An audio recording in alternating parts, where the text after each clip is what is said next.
Welcome to 10-Minute Murder, brief and bingeable true crime. My name is Joe, I'm the host, and thank you for joining today. And it's a special episode, kind of. Something we haven't done in quite some time, a serial killer Sunday. And you could be listening to this on a day that is not Sunday, and in that case, it's just a normal episode for you. And I've been asked quite a few times over the last year or two since I stopped doing Serial Killer Sunday why I stopped doing it. And the reason is pretty simple: statistics.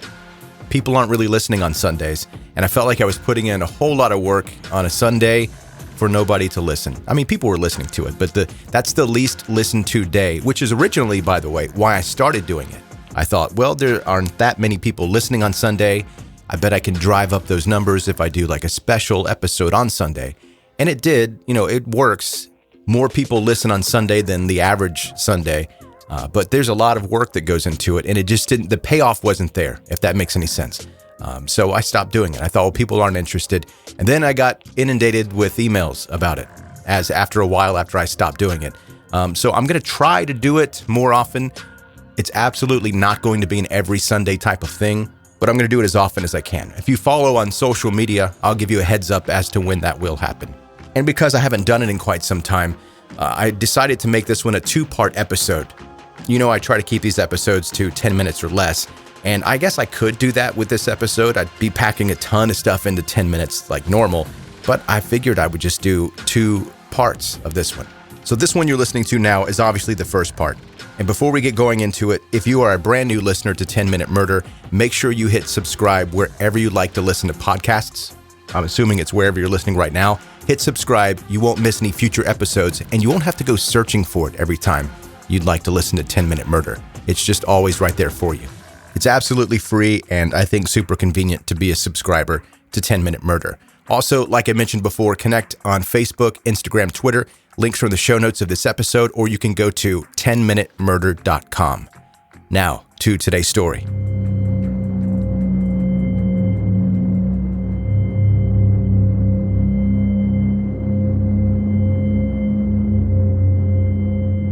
In Chelsea, Massachusetts, on September 3rd, 1931, Albert Henry DeSalvo was born. DeSalvo, one of 5 brothers, experienced a difficult childhood, as you know is common with those that go on to become serial offenders.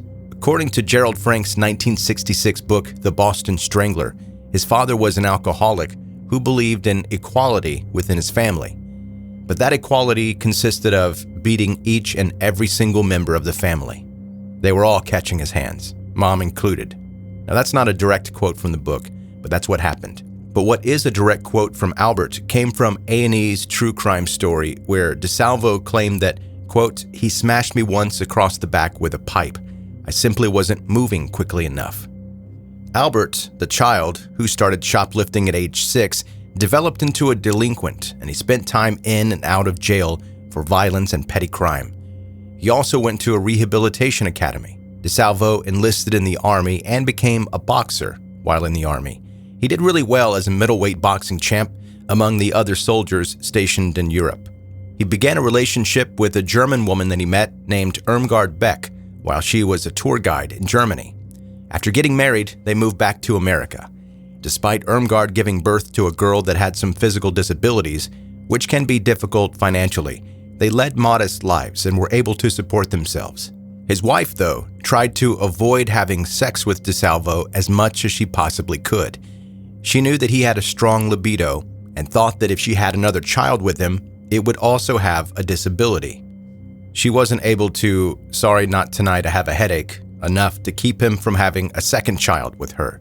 The next baby was a boy, healthy, and DeSalvo seemed to have changed into a responsible family guy who was well-liked and respected by his boss and coworkers. But he was also known to be a wild braggart, which could be a reason why later on the police didn't believe him initially when he told them that he was the Boston Strangler. He had that embellishing reputation. By the time DeSalvo was a well-built 29-year-old, he was breaking and entering people's homes. He'd also started to dabble in peeping Tom behavior, along with some other bizarre and creeper behavior where he would knock on women's doors pretending to be a model scout. Some of the women were flattered and let him inside, where he would then measure them. And you know how much we love giving nicknames to things and people. So DeSalvo earned the name Measuring Man. And the Measuring Man served 18 months in jail for the crimes with a sexual component. DeSalvo was a factory worker and handyman when he wasn't spending time in jail during that time. A string of horrific murders in the Boston region happened between June 1962 and January 1964. Only 2 of the 13 fatalities, all of whom were female by the way, had not been strangled. And because of that detail, the Boston Strangler is sometimes only considered responsible for 11 murders. The Boston murders were attributed to a lone psychopath known as the Phantom Fiend by the media, and the case is still controversial. The fact that many of the victims were mature or elderly is what makes these specific killings stand out in the history of serial killing. The violence and tragedy of the events are increased by the interaction of old age, loneliness, and vulnerability.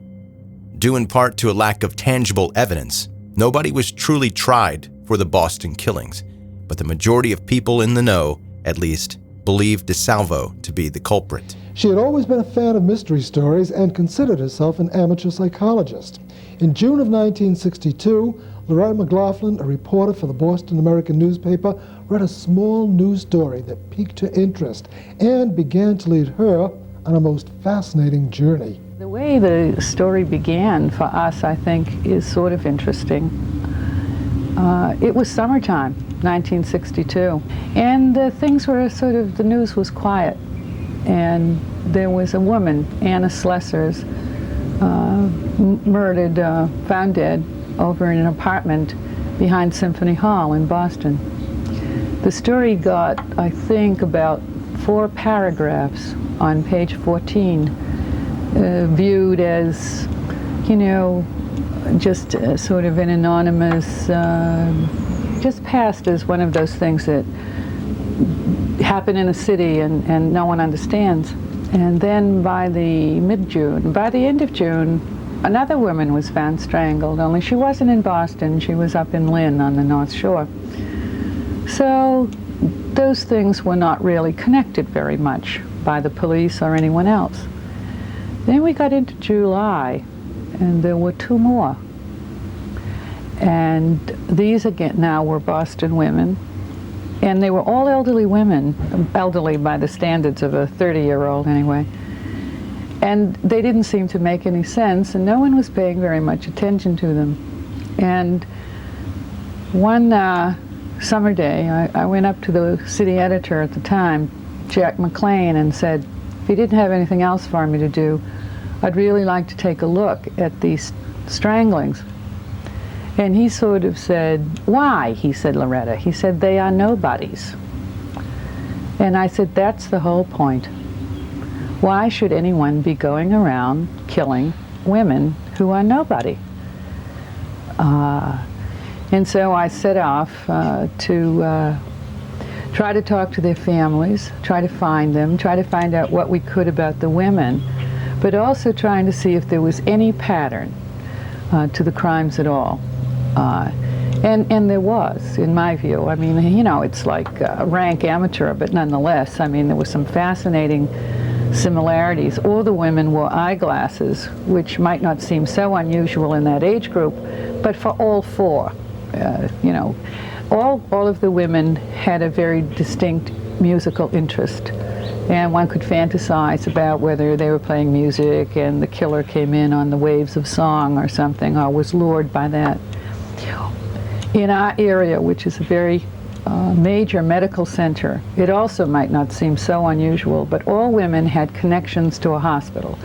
They either had worked in one, or had volunteered, or had been visiting a relative in a hospital within the immediate time before they were killed. And that again seemed unusual to me. But most of all, it was the fact of the pattern of the crime. All women were strangled. All of the women were sexually abused, either after they were dead or at least after they were unconscious.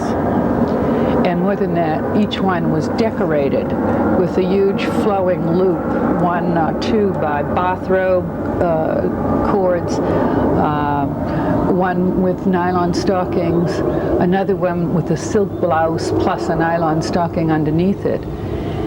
And though the women may have been in different areas of the city and there was nothing in their lives where you could see their paths crossing, it certainly seemed to me to be absolutely outstanding that you had a killer who not only killed elderly women, but left them in a very decorated fashion. The women also, my memory's a little short now, but I believe all 4 of the women also were left in very bizarre positions.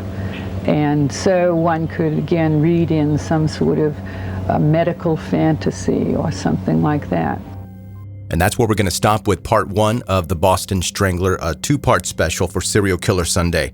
In the next part, we're going to detail the different murders of the Boston Strangler, figure out exactly what happened, why his crimes were so identifiable with any other murders, what was his MO, what types of trademarks he had in the killings. And then toward the end of the next episode, you're going to hear about another person that could be involved or maybe was involved in the Boston Strangler murders. And then, of course, at the very, very end, a DNA conclusion that lets you know exactly who is responsible for at least one of the Boston Strangler murders, possibly all of them. And that's happening all in part 2.